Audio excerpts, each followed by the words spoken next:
Loin de jubiler à l'annonce de sa libération, après des mois de détention arbitraire, la présidente du Parti des travailleurs, PT, est repassée à l'offensive dès sa sortie de prison. Réfutant la décision du tribunal militaire de Blida, Louisa Hanoun a décidé d'interjeter appel du jugement pour réclamer son acquittement pur et simple.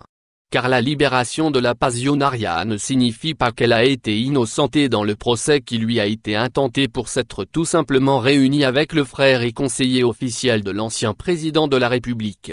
L'avocat de Louisa Hanoun subodorait la remise en liberté de sa cliente, en déclarant avant le verdict qu'il avait grand espoir que cette dernière soit enfin libérée après plusieurs mois d'incarcération à la prison militaire de Blida. Il a, par ailleurs, rappelé que la présidente du Parti des travailleurs était protégée par l'immunité parlementaire au moment des faits qui lui sont reprochés et que, par conséquent, elle ne devait pas être jugée pour avoir participé à la réunion entre l'ancien patron des services de renseignement, le général Toufik, et Saïd Bouteflika Hadar El Afia, sur les hauteurs d'Alger. La libération de Louisa Hanoun, que certains médias veulent montrer comme étant une victoire, n'en est pas une, estime la concernée qui a décidé, ainsi, de réclamer un verdict qui la réhabilite de façon claire. La justice militaire semble ne pas vouloir se déjuger car elle admettrait une grave erreur judiciaire dans le cas où elle aurait acquitté la prévenue. Cette dernière serait dans son droit de réclamer un dédommagement,